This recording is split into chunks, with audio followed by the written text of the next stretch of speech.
શાળા છે. મેં નિપુણના ભારત વાર્તા સંગ્રહાલય ભાગ 8 માંથી લીધેલી છે. ચાલો ચાલો બાળકો, હું તમને એક વાર્તા કહીશ. તમને સાંભળવી છે ને? વાર્તાનું નામ વાંદરાને આવ્યા ચશ્મા. એક જંગલ હતું. તે જંગલમાં એક ગોલુ નામનો સસલો રહેતો હતો.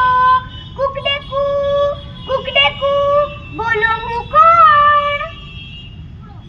કુકડો, મારી સાથે મળી મરઘી રહે. એક ઝાડ ઉપર મોટી પૂંછડી વાળો કોણ રહેતો હશે? મોન્ટુ વાંદરો. આગળના તળાવમાં કન્નુ કાચબો રહે. બધા પાસ પાસ જ રહે એટલે પાડોશી જ કહેવાય, ખરું ને? ગોલુ સસલાને તો મોબાઈલ જોવું ખૂબ જ ગમે.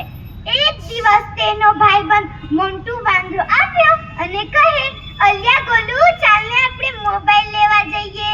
પૂરતા પૈસા ન હોય તો આપણે બંને મળીને એક મોબાઈલ ખરીદીશું.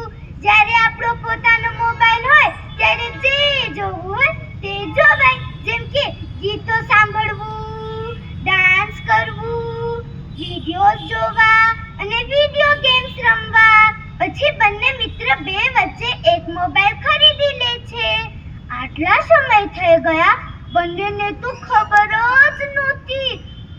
એક દિવસ ગોલુની આંખો બળવા લાગી. તેની આંખોમાંથી તો પાણી પણ નીકળવા લાગ્યા. તેની આંખો તો બહુ જ દુખે. તેની આંખો તો બહુ જ દુખે. એટલે મોન્ટુએ કહ્યું, ચાલ ચાલ ગોલુ, આપણે ડોક્ટરને બતાવી આવીએ. પછી બંને મિત્ર ડોક્ટર પાસે ગયા. તમને ખબર છે ડોક્ટર કોણ હતા? ડોક્ટર એક હાથી દાદા હતા. તેમણે ગોલુની આંખો તપાસી અને કહ્યું, ઓલ્યા ગોલ્યા, તું શું કરે છે? તું દરરોજ મોબાઈલ જ જોયા કરસ કે? એટલે જ તો તારી આંખોમાં નંબર આવી ગયા છે. હવે તો તને દૂરનું ઝાંખું દેખાતું હશે, ખરું ને?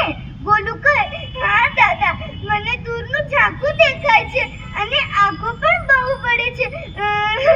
દાદા, હવે શું થશે?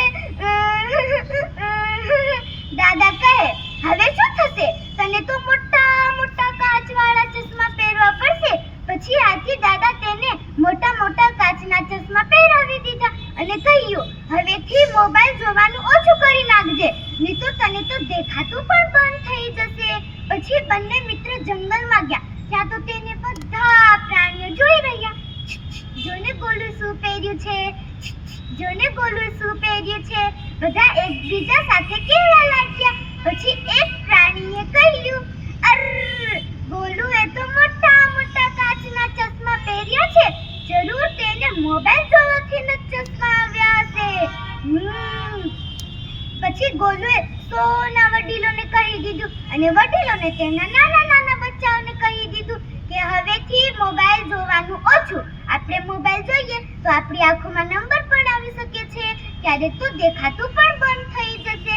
આવી જ રીતે કોક કોક બાળકો આવી રીતે કરે કે શાળાએથી આવીને બેગ ઘા કરી મોબાઈલ લઈને બેસી જાય. આપણે આવું કરાય? બોલો બોલો બાળકો, આપણે આવું કરાય? આપણે આવું ન કરાય. આપણે સૌ બાળકોને તો ફરજિયાત શાળાએથી આવીને બેગ સારી જગ્યાએ મૂકીને આપણા સર કે ટીચર કાંઈ મોબાઈલમાં મેસેજ મોકલે તો ચોપડીમાં ટીક કરી લેવાનું અને ફરજિયાત મેદાનમાં જ રમતો રમવાના. કોઈને મોબાઈલનો ઝાઝો ઉપયોગ કરવાનો નહીં. જરૂર પૂરતો જ મોબાઈલ જોવાનો. આ વાર્તાઓ પરથી આપણને શું શીખ મળે છે બાળકો?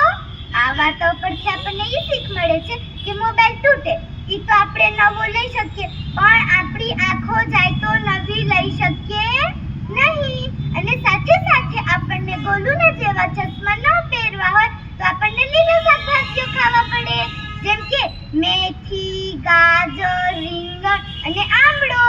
અને સાથે સાથે આપણને આ યોગા પણ કરવી જોઈએ. આ યોગા એટલે ખબર છે બાળકો? આ યોગા એટલે આંખોની એક્સરસાઇઝ. આપણે સાથે સાથે ગીત પણ ગાઈ લઈએ. નાની મારી આંખ, બોલો બોલો. નાની મારી આંખ, એ જુએ કાક કાક, એ જુએ કાક કાક. આ તો કેવી અજબ જેવી વાત છે. એ તો એ તો કેવી અજબ જેવી વાત છે. એ તો કેવી અજબ જેવી વાત